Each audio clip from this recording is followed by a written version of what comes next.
이재명 경기도지사 부부를 수사해온 검찰이 오늘 기소 여부를 결정했습니다. 친형 강제 입원 등의 의혹을 받는 이 지사는 기소를 했고 부인 김혜경 씨는 무혐의로 처분해서 재판에 넘기지 않기로 했습니다.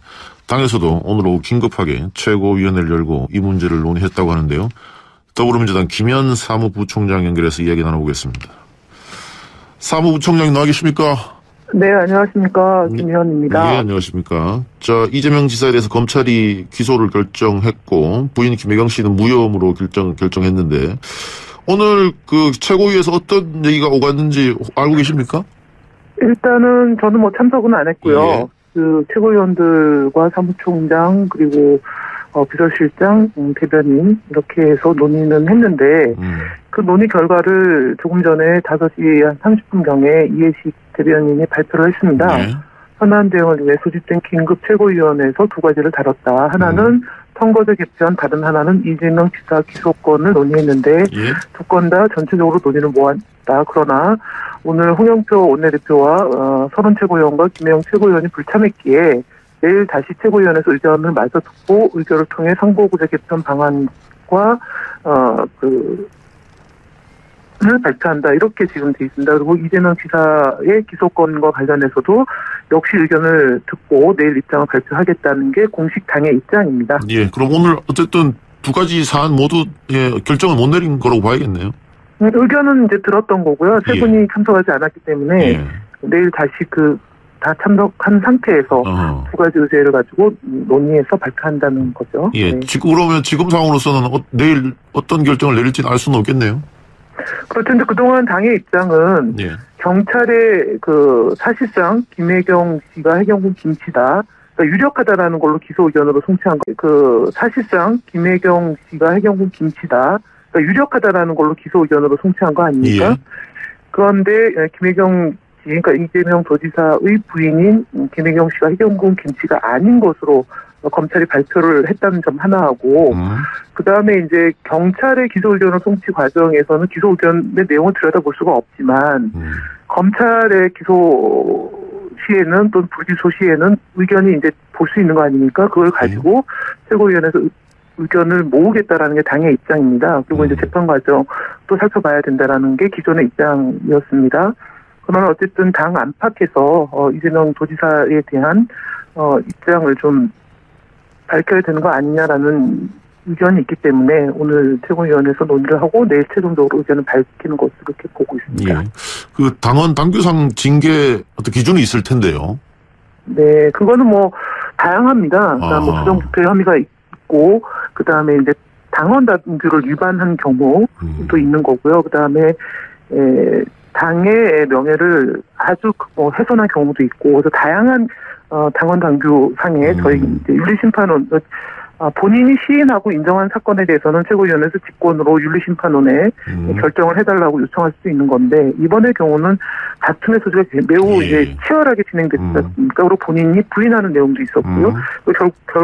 결정적인 것은 어쨌든 해경군 김 씨가 김혜경 사모님이 아니다라는 게 나왔기 때문에 이것을 가지고 당이 판단하지 않겠나 이렇게 봅니다. 이해찬 대표가 이야기했던 정무적 판단 바로 그겁니까 그러면? 이거는 정무적 판단은 아니고요. 사실은 이제 최고위원회에서 논의를 해서 결정을 할 사안입니다. 그래서 예. 그런데 일각에서는 김경수 경남지사가 지금 재판을 받고 있는 상황이나요? 네. 그래서 이재명 지사하고 형평성 문제가 있는 거 아니냐? 이재명 지사는 아직 재판에 들어가지도 않았고 김경수 지사는 특검이 기소를 해서 재판에 들어갔는데 지금 재판을 하지 않고 있는 이재명 지사만 출당을 한다든가 징계를 하게 되면 문제가 있는 거 아니야? 이런 지적도 있거든요. 그것까지 함께 놓고 볼 겁니다. 당에서 일단은 그런 의견들이 이미 이제 나와 있고, 그 부분에 대해서도 지난 당대표께서 기자회견 할 때, 출입기자들하고 기자회견 할 때, 간담회를 할 때 그 문제를 함께 놓고 검토하겠다. 함께 그 문제가 있다라는 점을 알고 있기 때문에 저희 기소부 안에서도 그 논의가 있었는지 없었는지 저는 정확히 알 수는 없는 위치이기 때문에 그렇지만 어쨌든 당 안팎에서 그런 얘기도 있다라는 점은 지도부가 잘 알고 있습니다. 알겠습니다. 오늘 검찰 기소 판단이 나오고 나서 이재명 지사가 입장을 밝혔는데요.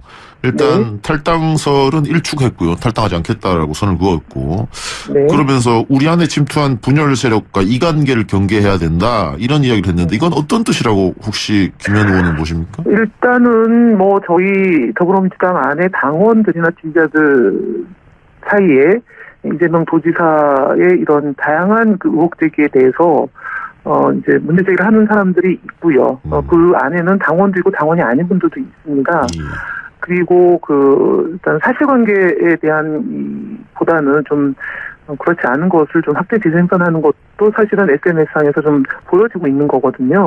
그래서 이재명 도지사께서는 당사자의 문제이기 때문에 아마 좀 더 그런 것을 좀 크게 보고 계시지 않나 생각을 합니다. 그래서 결국은 이제 저희 이 더불어민주당의 역사를 놓고 보면 당 안에 뭐 바깥에 특히 뭐 타당에서도 이 문제를 가지고 왈가왈부하고 있는 사안이니만큼 그런 문제에 대해서 경계해야 된다라는 것은 뭐 얘기할 수 있다고 보고 저희도 특히 이제 애초에 이 문제가 불거진 것 중에 하나는 지난 경기도지사 경선 과정뿐만 아니라 본선에서 타당 후보께서 이 문제를 제기했고 그래서 그 문제가 훨씬 더 증폭이 됐던 게 있습니다. 그래서 그런 내용을 다 담아서 얘기를 하지 않았겠나 싶고요. 당의 일부에서 이런 문제 제기를 하는 것에 대해서는 저희도 살펴보고 있습니다. 그리고 충분하게 어찌 보면은 이 사안이 혐의가 입증이 된 것도 있고 사실이 아닌 것도 있기 때문에 복잡한 상황 아닙니까? 그래서 가급적이면은 좀 지켜보고 또 문제가 있는 것에 대해서는 좀 자세히 살펴보고 이런 것이 좀 필요한 시점인데 어떤 지자들 안에서 또는 당원들 안에서 문제 제기가 있는 것은 뭐 현실이다. 그렇게 말씀드리겠습니다. 일단 김혜경 씨는 무혐의 처분됐기 때문에 재판은 이어지지 않을 것으로 보이고요. 이재명 지사가 이제 앞으로 재판을 하게 되면 뭐 1심, 2심 계속적으로 어떤 재판부의 판단을 받지 않겠습니까? 그러면 그럴 때마다 시끄러울 수도 있는데 당 입장에서는 또 굉장히 그게 또 부담될 수 있잖아요. 그래서 뭐 일단은 이제 재판이 들어가면 물론 이제 관심을 갖고 계속적으로 문제 제기하는 분들도 계실 수 있고요. 일단락은 어쨌든 검찰의 기소 단계에서 그 기소 의견서를 보고 판단을 내일 하지 않겠습니까? 그러고 이제 재판부가 정해져서 재판이 진행될 때 물론 뭐 또 관심 있는 분들은 계속 그 문제를 제기하겠지만 사실 관계를 다투다 보면 어떤 것이 대략 사실인지가 입증이 될 거라고 봅니다. 그래서 제가 볼 때는 지금보다는 조금 좀 차분해지지 않을까 그렇게 생각을 하죠. 그리고 또 이건 뭐 일각에서 음모론을 주장하는 분도 계세요. 지금 이렇게 하는 것은 차기를 향한 내부 권력 투쟁 아니냐 이런 얘기도 있던데. 그거는 근거 없는 얘기죠. 왜냐면은 지금 대통령이 취임하신 지 1년 한 6개월가량 되는 거고요. 저희가 그냥 정부가 등장한 게 아니고 촛불로 등장한 정부 아닙니까? 그래서 일치 단결해서 어쨌든 이 적폐를 청산하고 그다음에 나라다운 나라, 정의로운 나라를 만들어야 되는 상황에서 그런 뭐 음모론이라고 얘기하는 것은 있을 수 없는 것이고요. 그리고 그렇게 만약에 뭐라도 턱금 만큼 그런 것들이 있다면은 노출이 됐겠죠. 근데 제가 볼 때는 그 말이 안 된다. 말이 안 된다고 봅니다. 근데 아마 그 야당에서 이런 주장을 좀 하는 것 같아요. 뭐 안이 바뀜이라는 얘기가. 야당의 이관계죠. 사실은 제가 아까 말씀드렸던 우리 안에라는 것도 있을 수 있겠지만 제가 볼 때는 이관계를 경계해야 된다고 얘기를 하지 않습니까? 야당 일부에서 문제만 생기면은 뭐 여러 조를 만들어서 우리를 분열시키게 하는 그런 요소로 작용을 하는데 저는 그 문제는 정말 그러니까 저희들이 다 최선을 다해서 막아내야 된다고 봅니다. 야당이 박근혜 전 대통령을 석방을 하자 뭐 이런 얘기까지 주장하고 있는 마당 아닙니까? 이게 어떻게 세운 정부인데 그런 얘기를 버젓이 한다는 것도 문제인 거고 또 특정 야당의 특정 정치인이 이 문제를 가지고 계속 활용을 하면서 악용을 하고 있는데 그거에 대해서도 옳지 않습니다. 오늘 최고위에서 두 가지 사안 가지고 논의했다고 하셨잖아요. 하나는 이제 선거제 개편인데 지금 이왕 통화했으니까 요거 제가 좀 여쭤보겠습니다. 지금 야당 지도자들은 그 연일 단식 투쟁을 벌이고 있어요. 선거제도 개편 문제 관련해서. 그리고 뭐 이해찬 대표도 우리가 언제 안 하겠다고 그런 건 아니다. 정개특위에 이름했다 이렇게 이제 이야기했거든요. 오늘 뭐 선거제 개편에서 논의는 결론은 나지 않았습니다만은 이 문제는 어떻게 될 것 같아요?